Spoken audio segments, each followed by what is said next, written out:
This time I'd like to yield 5 minutes to my colleague from Texas, Judge Carter. The gentleman from Texas recognized for 5 minutes. I thank the gentleman for yielding, and I thank you, Mr. Speaker.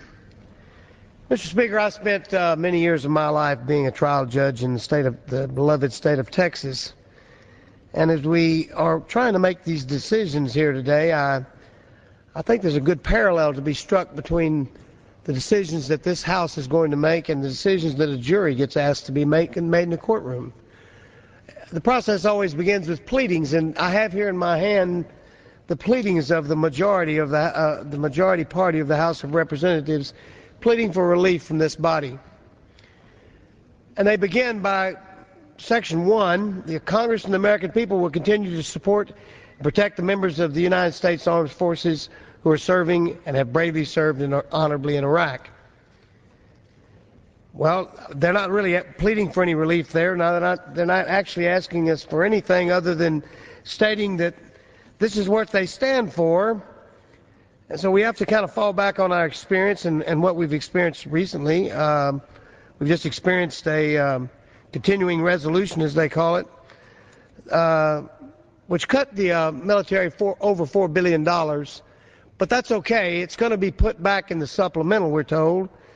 And yet, in the argument in this case, I've heard many folks that step up there and start talking about they're part of the Out of Iraq caucus and they wish to defund to get the troops back home. So if they're going to defund, when are they going to put that money back? They say they support our troops.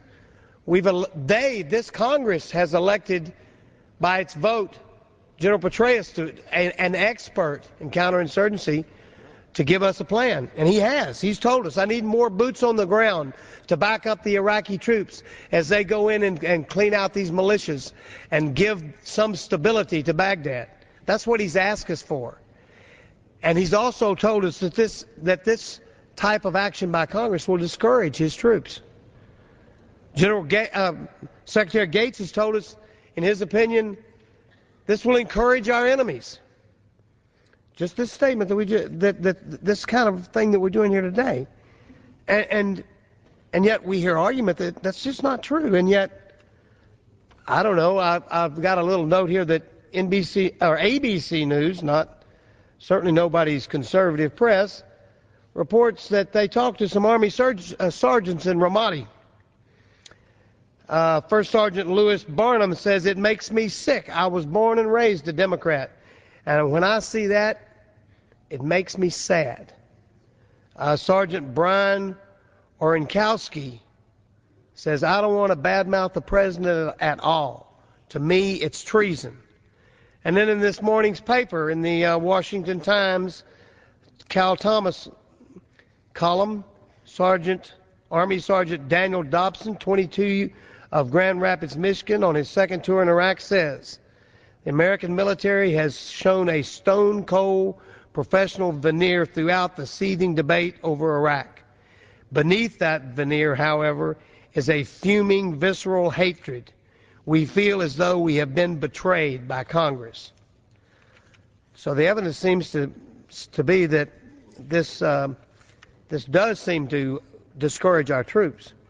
And how will it encourage our enemies? Let's think about that. The enemy, if the majority gets its way and we pull out of Iraq, the enemy will be able to say, the jihadists of whatever faction they may be able to say, will be able to say, we defeated the Russians in Afghanistan. We defeated the Shah and the United States of America in Iran. We have now defeated the United States of America and its coalition partners in Iraq. Won't this make a great recruiting poster and slogan for those who seek further jihadists who wish to do us harm? So, although their pleadings don't call for anything other than a statement of what they stand for, the consequences may be dire. Then we go on to see what else they're telling us that they want to do.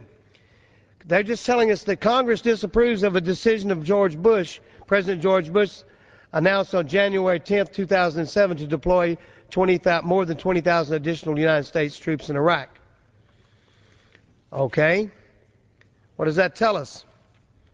Well, it tells us they don't like what the president's decision was. That's what it tells us. Does it tell us why? Well, we've heard a lot of people tell us why, so I guess that's what we're to rely upon. Has it told us what alternative they feel like we're going to have?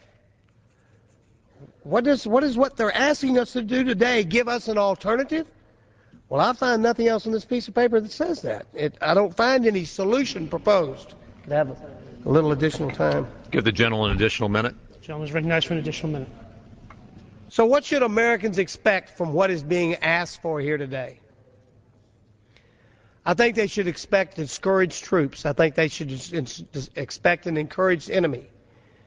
But more importantly, I think we, as we make this decision, should realize that what we may be doing is bringing this fight to the very people we're here to represent, so that when we stand in those metal detector lines at our malls, we will know it all started with HCR 63. And now we live in the unsafe world that the Israelis live in every day. Mr. Speaker, the relief sought here today is minimal. This action does nothing to help our troops or help our effort. And the only solution, if it goes bad, is prayer. We have a chance to have a solution here today. And I would submit that solution is voted against House Concurrent Resolution 63. Thank you.